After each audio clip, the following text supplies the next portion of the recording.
오늘은 2020년을 마무리하는 사건 3개를 딱 꼽아봐서 변호사님들과 얘기를 나눠보겠습니다. 일단 첫 번째는 코로나. 올해를 얘기할 때 코로나를 빼놓고 얘기할 수가 없을 텐데 코로나 때문에 힘드신 분들도 많고 또 그것 때문에 정부가 어느 정도 통제를 해야 되는 것도 맞고, 예를 들면 노래방 같은 경우 2단계로 격상이 되면 아예 영업을 할 수가 없잖아. 이런 부분은 어떻게 생각하시는지.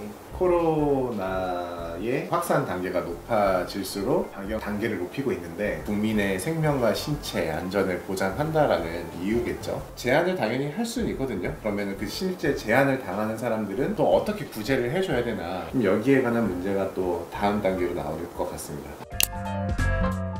다음 단계라는 것이 재난지원금 같은 형태, 여기에 대해서도 온 국민한테 나눠줘야 되는지, 이거 가지고 또 말이 많잖아요. 그렇죠. 재난지원금이 지금까지 1차, 2차에 걸쳐서 지급이 된 걸로 알고 있어요. 2단계 격상이 되면서 3차 재난지원금을 지급을 해야 되는지 여부에 대해서 논의를 하고 있는 것 같은데 보편적인 지원으로 가고 있는 것 같아요. 정말 어려우신 분들도 당연히 포함이 되어 있겠지만 사실 안 받아도 되는 업종들이 있어요. 뭐 공무원, 교사, 그런 분들은 사실 코로나 피해가 없으시고 보육교사들도 마찬가지죠. 근데 보편적 지원에 해당이 된다면은 코로나에 영향이 없으시는 분들도 다 재난지원금의 대상이 된다는 점에서 이게 가치 있는 예산 집행인가 의문이 들죠.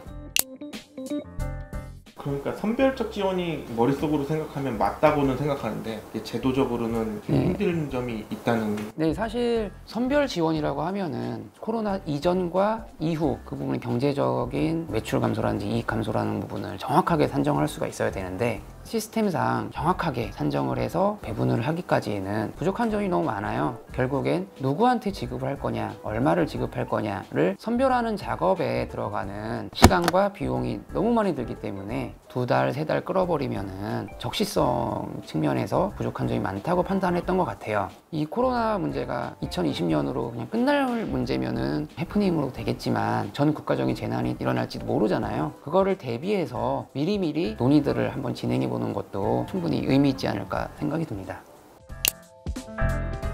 약간 그런 의문이 드는 것 같아요. 우리나라에서 집단 면역이 생기기 전까지는 1단계 갔다가 2단계 갔다가 이런 단계가 반복될 텐데 2단계를 갈 때마다 문을 닫아야 되는 사람들, 그냥 단지 국가의 위기를 이유로 그들의 직업의 자유를 억압하고 제한하는 게 어디까지 정당할까? 여기에 대한 문제도 있는 것 같고, 약간 평등권의 문제로도 볼 수 있을 것도 같은데 피해를 보는 사람들과 안 보는 사람들이 다르다면 둘에 대한 보조도 다르게 들어가야 되겠죠. 근데 다만 어떻게 지원하는 게 가장 경제적으로 효과적인가, 좀 법률적으로는 좀 그런 관점에서 볼 수 있을 것 같습니다. 책상에서 논의하는 것과 실제로 행정을 어떻게 집행할 것인지는 또 다른 문제이기 때문에. 네, 저는 이제 세금쟁이다 보니까 세금을 생각을 안 할 수는 없잖아요. 19년 소득 신고한 자료를 기준으로 해서 20년 소득이 얼마나 줄었는지를 계산한 다음에 급한 업종들을 몇 개 선정을 해서 선지급을 하고, 지원금이 너무 많이 받아갔으면 반환을 하고 덜 받았으면 더 보조를 하는 식으로. 그리고 이렇게 되면은 더 좋은 점이 뭐냐 하면은 납세에 대한 인식을 좀 바꿀 것 같아요. 소득 신고를 성실하게 했을 때는 피해를 받았을 때도 국가에서 지원해 줄 수 있는 근거가 있다. 향후에도 성실한 납세를 지원할 수 있는 제도가 되지 않을까 라고 생각을 합니다. 네.